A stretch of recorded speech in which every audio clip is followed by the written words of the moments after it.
the MMAtruth.com. This video is brought to you by BossRootin.com, ProBoxingSupplies.com, and Power Performance Products, makers of BodyStorm and Body Effects. This is Spencer Lazara for MMAinterviews.tv. I'm on the phone with Mark Hominick. Just had a great performance, even though it was a loss against Jose Aldo, UFC 129 in Toronto, Canada. First off, Mark, tell us how you're feeling physically.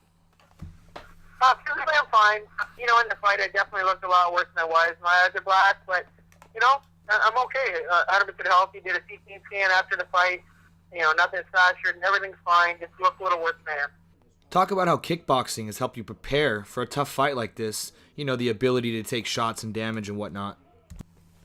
I've always thought that, kickboxers are a lot different than jiu-jitsu guys, when it comes to fighting, because you're just used to fighting round by round, taking punishment and still keep going. So it's a different kind of mentality, and it's a different kind of, muscle energy as well. A lot of those leg kicks would definitely, if you're not used to taking those, would definitely take guys out. But, it's a different kind of conditioning. But wrestlers could say the exact same thing, like wrestling, if you continue to shoot for takedowns, if you're not used to that, you're going to be exhausted. So you're always more comfortable in your, national art, I guess. Definitely. Did you feel him tiring as the fight went on?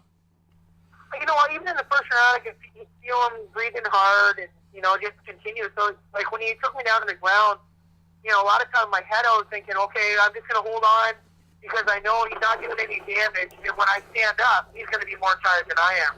And so you didn't feel like his shots were, weakening as the fight went on, his power? No, but I can't say that because he scored a knockdown in the fourth round. I mean, when he landed a punch, he had heavy hands. It didn't matter if he was tired or not. And sometimes in a 5-round fight, you're going on instinct and you're going on your heart and your will. And he's a champion, and that's what he did. What impressed you or surprised you most about Aldo? His punching power. I knew he could kick. I knew, he was resilient, but it's definitely just one punch power. He definitely had that. Some guys have heavy hands, and he's definitely one of those guys. Well, your stock definitely went up dramatically. You gained a ton of fans. How satisfying is that, despite, coming up short and not getting the belt? I would have been a lot more satisfied wearing the belt, but, I got to show who I was as a fighter and as a person, in that fight. And, I was supposed to lose in the first round of that fight, and I took him 5, and I think if there were 6, I would have took him out. So, I gave my best, and a lot of people see, I got to prove that, I'm up there with the top guys. Nobody's done that to Jose Aldo yet, and, I think in a rematch or even in that fight, I have an opportunity to finish him off. Yeah, do you feel like you deserve a rematch since you are the only guy who's done, No, done I that? don't. No, because I lost. I got to go back, I got to win, and then I'm not a huge advocate of, instant rematches. If you lose a fight, you got to earn your way back to the top. And, I think 2 fights, and, if you're impressive, I deserve a shot, but I don't want to worry about that. I want to worry about my next fight and winning. That's it. And then, climb back to the top. That's what you're supposed to do. And, sometimes, like I said, I haven't lost in the last 3 years, so I've been there before, and I climb back, and I'll do it again. I know you're a respectful guy. You don't go around calling people out, but who maybe out there would you like to challenge yourself against? I think Korean Zombie would be an awesome fight. He just came off a big win against Leonard Garcia. He's got a reputation as a quite a ballsy fighter. So I think that'd be a great fight, and it'd be a great fight for me, coming off a loss, and, him coming off a win. So I could prove myself that I'm up in contention, and then from there I'd like to avenge some losses too. Josh Grispi's out there, he's got a win over me. I think that'd be a great fight too. I'm not calling anybody out, but those are 2 names that are, that are bouncing around in my head right now. A guy that I would love to see you against, just because you're both great kickboxers, is Dustin Poirier. Yeah, Dustin Poirier, your coach. The list is long. There's a lot of great fights at 145. And the thing with the division is that if you put any 2 guys, they're going to go at it. But I think, the Korean Zombie, Grispi, Coach, Poirier, all those guys make great fights. So we'll see what UFC wants. But, for my sake, I think that'd be a great fight. How cool is that to leave getting the fight of the night bonus? That was a pretty large sum of money there.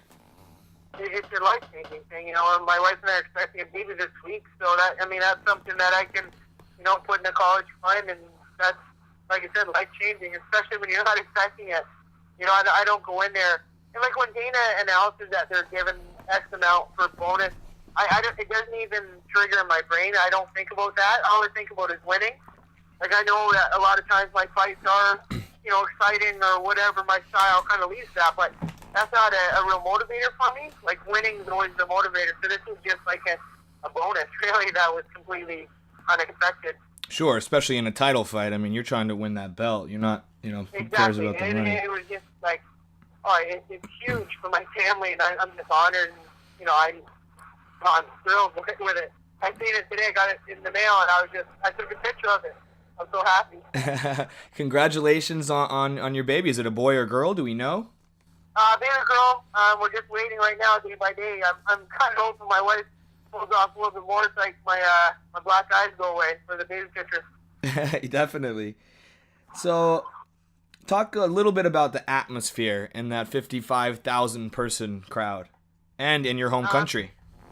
Insane. Like, I think the week leading up was bigger to me than the start of the fight, because like when I get in there, and I'm telling the truth, is like, if that doesn't affect me, like the size of the crowd, it felt like any other fight I've been in, like when the fight started, but the build up and the anticipation was insane.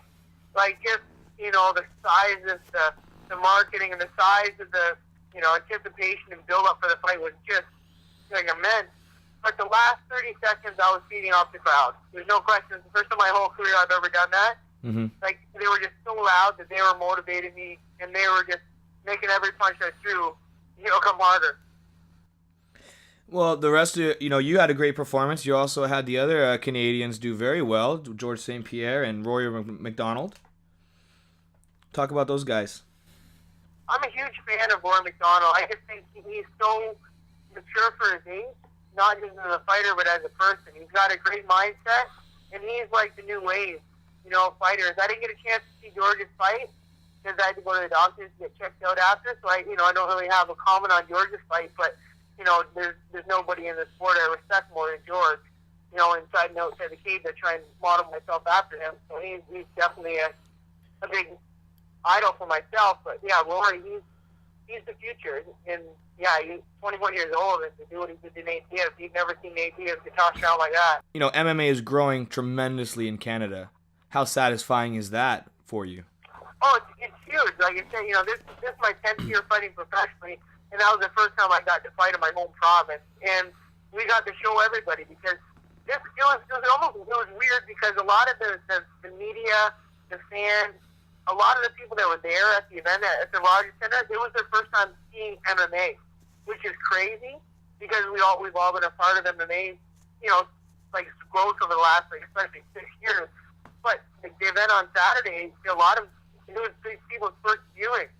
So, to be part of that was pretty special, and to show that, Canadians, like right them, they think and know that Canada has some of the best in the world.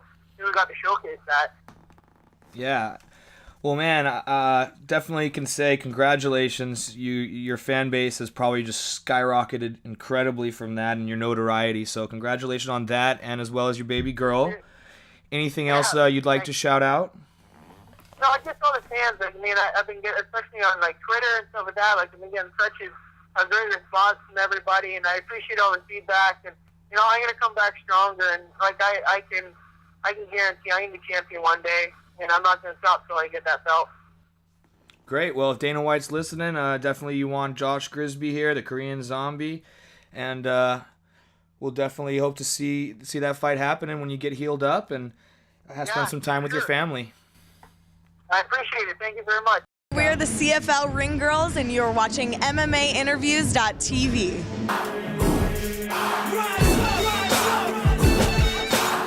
The MMAtruth.com. Godspeed and party on. This video is brought to you by BossRootin.com, ProBoxingSupplies.com, and Power Performance Products, makers of Body Storm and Body Effects.